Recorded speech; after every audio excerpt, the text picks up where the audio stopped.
ಆರೋಗ್ಯನ ವಿಚಾರಿಸ್ಕೊಂಡು ಹೋಗೋದಕ್ಕೆ ನನಗೆ ಸ್ವಲ್ಪ 4-5 ದಿನದಿಂದ ಸ್ವಲ್ಪ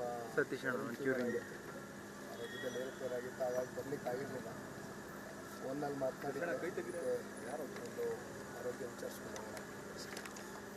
ಪ್ರಜ್ವಲ್ ರೇವಣ್ಣ ಅವರು ಪ್ರಕರಣ ಯಾಕಂದರೆ ಅವರು ಇನ್ನೂ ವಿದೇಶದಲ್ಲೇ ಇದ್ದಾರೆ, ಸಿಗ್ತಾ ಇಲ್ಲ, ಚರ್ಚೆಗಳಾಗ್ತಾ ಇದೆ. ಅವ್ರನ್ನ ದೇಶ ಕರೆತರಬೇಕು ಅಂತ ಎಲ್ಲ ಚರ್ಚೆ ಆಗ್ತದೆ. ಒಂದು ಕಡೆ ಅತ್ಯಾಚಾರ ಪ್ರಕರಣ, ಇನ್ನೊಂದು ಕಡೆ ಕಿಡ್ನಾಪ್ ಪ್ರಕರಣ, ಈ ಪ್ರಕರಣಗಳಿಂದ ಸಾಕಷ್ಟು ಕರ್ನಾಟಕ ರಾಜ್ಯ ಸರ್ಕಾರ ಈಗಾಗಲೇ SIT ರಚನೆ ಮಾಡಿದ್ದಾರೆ. ತನಿಖೆ ಆಗ್ತಾ ಇದೆ. ಕಾನೂನಿಗಿಂತ ದೊಡ್ಡವರು ಯಾರೂ ಇಲ್ಲ. ಅಂತಿಮವಾಗಿ ಕಾನೂನಿನಲ್ಲಿ ಕಾನೂನಾತ್ಮಕವಾಗಿ SIT ವರದಿ ಬಂದ ನಂತರ ಯಾವ ರೀತಿ ಕಾನೂನಾತ್ಮಕವಾಗಿ ಕ್ರಮ ಕೈಗೊಳ್ಳಬೇಕು ಅದೊಂದು ಪ್ರಾಸೆಸ್ ನಡೀತದೆ.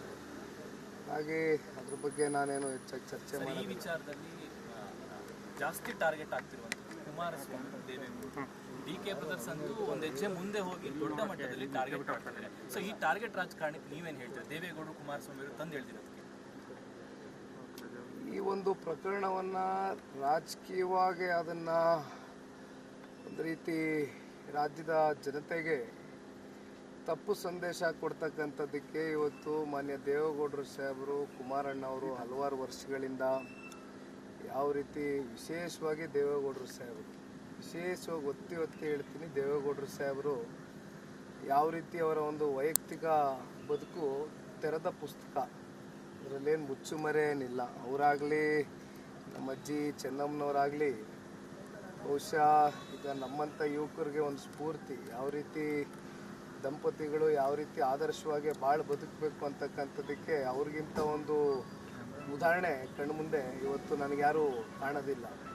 ಹಾಗಾಗಿ ದಯಮಾಡಿ ಕೈ ಜೋಡಿಸಿ ಮನವಿ ಮಾಡ್ತೀನಿ, ದೇವೇಗೌಡರು ಸಾಹೇಬ್ರಿಗೆ 91-92 ವಯಸ್ಸಿದೆ. ಸಹಜವಾಗಿ ಇದೆಲ್ಲ ವಿಷಯಗಳು ಕೇಳಿ ಅವರ ಮನಸ್ಸು ಮೇಲೆ ಯಾವ ರೀತಿ ಪರಿಣಾಮ ಬೀರಿರುತ್ತೆ, ಯಾವ ರೀತಿ ಆಘಾತ ಆಗಿರುತ್ತೆ ಅಂತಕ್ಕಂಥದ್ದನ್ನು ನಾನು ಕೂಡ ಯಾರೂ ಕೂಡ ಇವತ್ತು ಅದನ್ನು ಊಹೆ ಮಾಡಲಿಕ್ಕೆ ಸಾಧ್ಯ ಇಲ್ಲ. ಈಗಲೂ ಕೂಡ ಬೆಳಗ್ಗೆ 5:30ಗೆ ದೇವಸ್ಥಾನಕ್ಕೆ ಹೋಗಿದ್ನಪ್ಪ, 9 ಗಂಟೆಗೆ ಬಂದೆ ಅಂತ ಪಾಪ ಒಬ್ಬರೇ ವಿಶ್ರಾಂತಿ ತಗೊಳ್ತಾ ಇದ್ರು. ಸಾಕಷ್ಟು ನೊಂದಿದ್ದಾರೆ.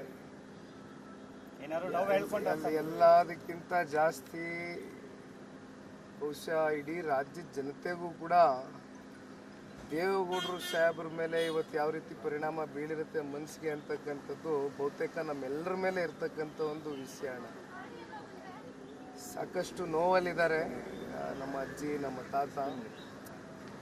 ಹಾಗಾಗಿ ಈಗಾಗಲೇ SIT ರಚನೆ ಆಗಿದೆ, ತನಿಖೆ ಆಗ್ತಾ ಇದೆ. ರಾಜಕಾರಣಕ್ಕೆ ಬಳಸ್ಕೊಂತ ಇರೋದಕ್ಕೆ ನೀವೇನಾದರೂ ಹೇಳ್ತೀರಾ ಸರ್? ನನಗೆ ಒಂದೇ ಒಂದು ಭಾಳ ದುಃಖ ತಂದುಕೊಟ್ಟಿದ್ದ ವಿಚಾರ ಏನಂದರೆ, ವಿಜುವಲ್ಸ್ನ ನಾನು ನೋಡಲಿಕ್ಕೆ ಧೈರ್ಯ ಮಾಡಲಿಲ್ಲ. ಬಟ್ ನನ್ನ ಕೆಲವೊಂದಷ್ಟು ಸುತ್ತಮುತ್ತ ಇರುವಂಥ ಒಂದಷ್ಟು ವರ್ಗ ಫೋನ್ ಮಾಡಿ ಹೇಳಿದಾಗ ಇನ್ನೊಂದು ಕಡೆ ಮನಸ್ಸಿಗೆ ಬೇಜಾರಾಗಿದ್ದು, ಸಹಜವಾಗಿ ಅಟ್ಲೀಸ್ಟು ಇಂಥ ಒಂದು ಡಿಸ್ಟರ್ಬಿಂಗ್ ವಿಜುವಲ್ಸ್ ಇದ್ದಂಥ ಸಂದರ್ಭದಲ್ಲಿ ಅದನ್ನು ಬ್ಲರ್ ಮಾಡ್ತಾರೆ, ಅಟ್ಲೀಸ್ಟ್ ಕನಿಷ್ಠ ಪಕ್ಷ.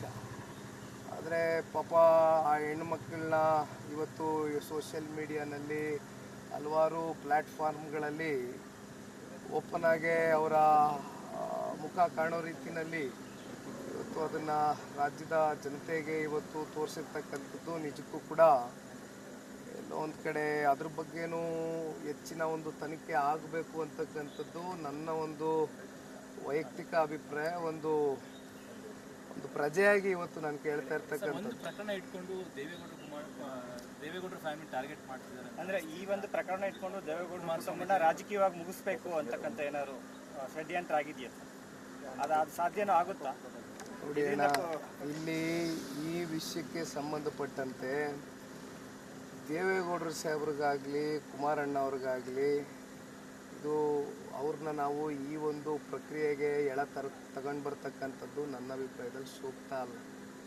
ಈಗಾಗಲೇ ಆರೋಪಿ ಸ್ಥಾನದಲ್ಲಿ ಈಗಾಗಲೇ ಆಲ್ರೆಡಿ ಏನು SIT ರಚನೆ ಆಗಿ ತನಿಖೆ ನಡೀತಾ ಇದೆ, ಯಾರು ಆರೋಪಿ ಸ್ಥಾನದಲ್ಲಿದ್ದಾರೆ. ಅಂತಿಮವಾಗಿ ನಾನು ಹೇಳೋದಿಷ್ಟೇ, ಕಾನೂನಿಗಿಂತ ದೊಡ್ಡವರು ಯಾರೂ ಇಲ್ಲ.